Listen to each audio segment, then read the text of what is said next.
Fellow Americans, good morning. Certain dates echo throughout history, including dates that instantly remind all who have lived through them where they were and what they were doing when our democracy came under assault. Dates that occupy not only a place on our calendars, but a place in our collective memory.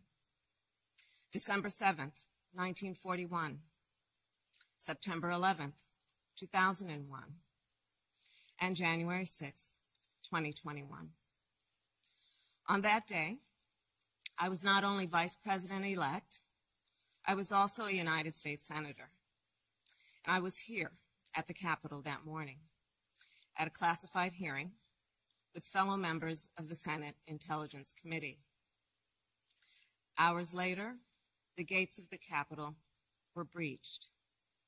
I had left, but my thoughts immediately turned not only to my colleagues, but to my staff, who had been forced to seek refuge in our office, converting filing cabinets into barricades. What the extremists who roamed these halls targeted was not only the lives of elected leaders. What they sought to degrade and destroy was not only a building, hallowed as it is. What they were assaulting were the institutions, the values, the ideals that generations of Americans have marched, picketed, and shed blood to establish and defend. On January 6th, we all saw what our nation would look like if the forces who seek to dismantle our democracy are successful.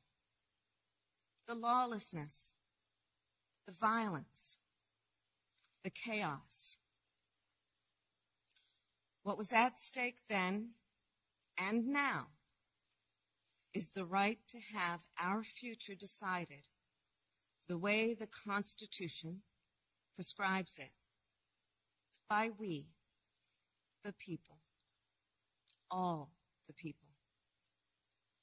We cannot let our future be decided by those bent on silencing our voices, overturning our votes, and peddling lies and misinformation by some radical faction that may be newly resurgent, but whose roots run old and deep. When I meet with young people, they often ask about the state of our democracy, about January 6th. And what I tell them is January 6th reflects the dual nature of democracy, its fragility and its strength. You see, the strength of democracy is the rule of law. The strength of democracy is the principle that everyone should be treated equally, that elections should be free and fair, that corruption should be given no quarter. The strength of democracy is that it empowers the people. And the fragility of democracy is this, that if we are not vigilant, if we do not defend it, democracy simply will not stand. It will falter and fail.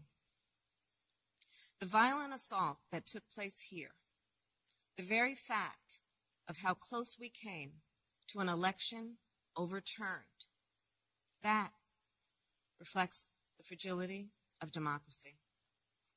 Yet, the resolve I saw in our elected leaders when I returned to the Senate chamber that night, their resolve not to yield, but to certify the election, their loyalty not to party or person, but to the Constitution of the United States. That reflects its strength. And so, of course, does the heroism of the Capitol Police, the D.C. Metropolitan Police Department, the National Guard, and other law enforcement officers who answered the call that day, including those who later succumbed to wounds, both visible and invisible. Our thoughts are with all of the families who have lost a loved one. You know, I wonder, how will January 6th come to be remembered in the years ahead? Will it be remembered as a moment that accelerated the unraveling of the oldest, greatest democracy in the world? Or a moment when we decided to secure and strengthen our democracy for generations to come? The American spirit is being tested. The answer to whether we will meet that test resides where it always has resided in our country, with you, the people. And the work ahead will not be easy. Here in this very building, a decision will be made about whether we uphold the right to vote and ensure free and fair elections. Let's be clear. We must pass the voting rights bills that are now before the Senate. And the American people must also do something more. We cannot sit on the sidelines. We must unite in defense of our democracy in order to form a more perfect union, establish justice, ensure domestic tranquility, provide for the common defense, promote the general welfare, and secure the blessings of liberty to ourselves and to our prosperity and posterity. That is the preamble of the Constitution that President Biden and I swore an oath to uphold and defend. And that is the enduring promise of the United States of America. My fellow Americans, it is my honor to introduce a public servant with the character and fortitude to meet this moment, a leader whose life's work has been moving our nation toward that more perfect union, President Joe Biden.